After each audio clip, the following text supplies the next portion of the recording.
Aujourd'hui, on va écouter deux témoignages. Le premier du secrétaire général du syndicat pénitentiaire UNSA et le deuxième d'un ancien surveillant pénitentiaire qui vont dénoncer des choses qu'il y a dans les prisons françaises. Et cette vidéo s'inscrira dans ma playlist Les prisons françaises. Et ils vont nous parler de trucs complètement fous. À savoir que les policiers, les gendarmes, les surveillants, les gardiens n'ont pas le droit de fouiller les détenus. C'est-à-dire que par exemple, ils ont une visite conjugale avec leur femme, leur compagnon ou quoi. Les gardiens n'ont pas le droit, suite à cet échange, de fouiller le détenu. Et du coup, pendant la visite conjugale, il y a énormément d'échanges, on passe du pognon, des sandwichs, etc. Des armes parfois. Les policiers le savent très bien. Mais aux yeux de la loi, ils n'ont pas le droit de les fouiller. Et il y en a même un qui va expliquer qu'une fois, il a récupéré trop de téléphones sur les détenus, et le policier a eu des problèmes, parce qu'il a trop fouillé les détenus. Parce qu'il a trouvé trop de téléphones. Mais vraiment, mais cette justice donne envie de s'arracher les yeux, de les bouffer et de les vomir. Hein. Et d'après, de piétiner son vomi. Mais genre, mais comment c'est possible? Comment le gauchisme a pu s'ancrer à ce point-là dans la société pour qu'il y ait des trucs aussi lunaires? Mais tu m'étonnes que le pays s'effondre. Moi, je veux une Marion Maréchal au pouvoir qui dit mais il y en a marre en fait, vous leur cassez la mâchoire et c'est tout. C'est incroyable. C'est des criminels. On n'a pas le droit de les fouiller. C'est trop violent. On va écouter ça. Comment vous réagissez face à ces informations-là? Et je précise ma question. Est-ce que ces informations-là, vos collègues de la pénitentiaire, est-ce qu'ils les avaient? Alors écoutez, tout le monde a l'air d'être surpris de découvrir que nos prisons sont des passoires. On le dénonce depuis des années. On n'a pas les moyens de lutter contre ça.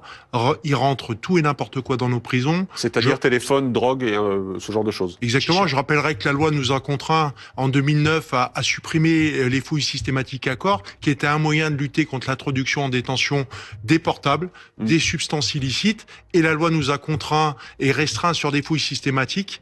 Donc maintenant, on n'est pas dans l'obligation de les fouiller. On n'a pas le droit de les fouiller obligatoirement. Il faut avoir des présomptions pour pouvoir les fouiller. Donc, il faut une présomption pour fouiller les détenus.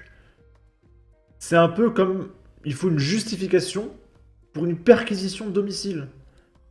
Alors que si tu veux, tu sais très bien que le coupable il est là, tu vois. Et là, t'as le détenu, il sort de sa visite conjugale, on sait qu'il a des trucs sur lui. Mais non, il faut un justificatif, il faut des papiers. D'accord. effectivement, on a ouvert une autre faille dans la prison. Aujourd'hui, à l'extérieur, vous avez Uber Eats. Nous, en prison, on a Uber Sheet et Uber Arm, tout ce que vous voulez. Ils viennent avec des drones, ils livrent à la fenêtre des cellules et on n'est pas en capacité de lutter contre ça. Donc, ce que vous découvrez là, c'est le quotidien de bon nombre de nos établissements et des collègues qui y travaillent. On reviendra sur les conditions de détention, sur ce qui rentre dans sa cellule, sur tout ce qui a pu être retrouvé. Mais là, je vous parlais notamment de ces révélations sur le profil d'Amra. Est-ce que toutes ces informations-là qui sont issues de surveillance judiciaire, parce qu'ils faisaient l'objet d'enquêtes judiciaires, est-ce que toutes ces infos-là, vos collègues les avaient? Est-ce que en prison, ceux qui surveillent Amra, ceux qui partent avec lui et qui malheureusement se sont fait tirer dessus, savent à qui réellement ils ont affaire?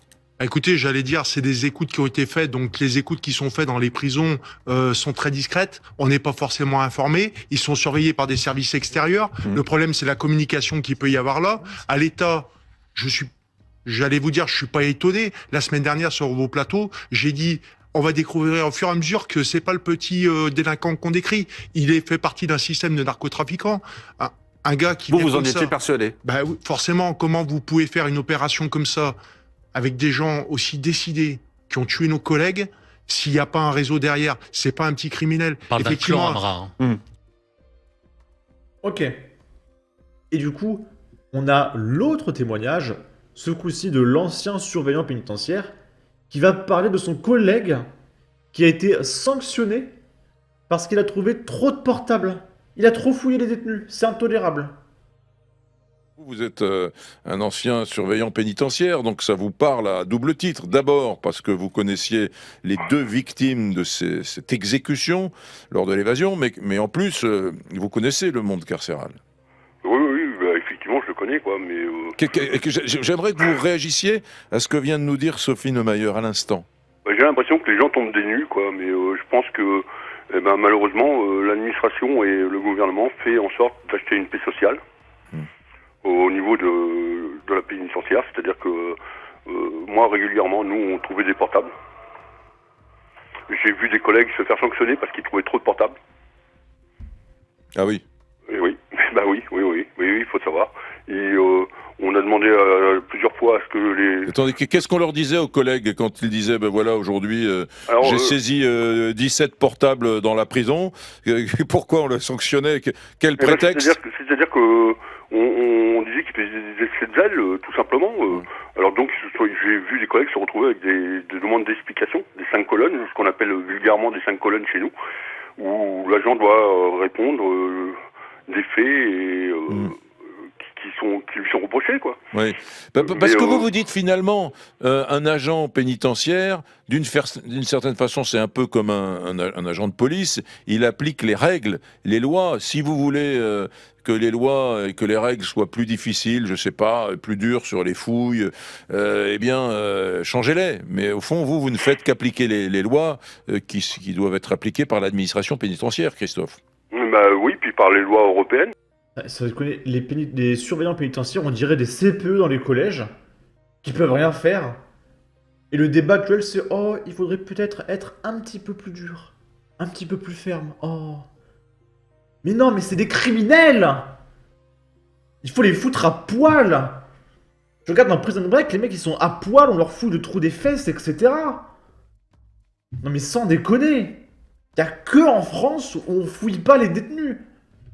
Foutez-les à poil! Quoi, tout simplement. Puisque c'est... Qu'est-ce qu'il faudrait changer pour vous? Pour que la vie... Pour que la vie carcérale redevienne... Oui. Du moins, pour que le plus normal, on va dire. L'autorité. Oui.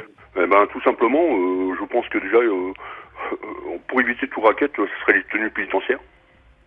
Vous avez dit les tenues pénitentiaires. Les tenues. Bah oui, parce que là, vous avez des gens qui arrivent avec des chemises Versace, de marque autres. Et après, c'est du racket. Après, il y a tout ce qui est cannabis, qui est projeté, entre guillemets, où on demande à rehausser les murs extérieurs, mais on le fait pas parce qu'on achète une paix sociale, parce que pendant que le détenu fume son pétard, entre guillemets, excusez-moi, mais il n'emmerde pas le monde, quoi. D'accord. Donc, alors, on les arrête pas parce que pendant que le mec il prend son pétard, il est dans son coin, il gêne personne. C'est un peu comme le maman, il donne une Nintendo DS, et vu que son gamin il joue à la console, il fait pas chier, donc vas-y, prends ta console, reste en haut pendant 5 heures. Mais c'est incroyable. Et on se retrouve comme ça après avec des mecs qui vont en prison 25 fois, qui sont relâchés en boucle tous les 2 mois, etc. Parce que la prison c'est un hôtel, donc... Oh, vous allez faire 2 mois de prison? Ok, préparez ma Xbox, j'arrive. Super. Donc il y a effectivement les projections de drogue, les envois, les parachutages entre guillemets. Il y a effectivement cette tenue, vous êtes attaché à cette tenue unique, un peu comme dans les prisons américaines, c'est ça? Ça changerait quoi? Alors, tout simplement, c'est pour éviter tout ce qui est racket. Je veux dire, c'est tout ce qui est affaire de cannabis, de téléphone... de fringues. C'est affaire de raquettes à longueur de journée, quoi. Ouais, merci.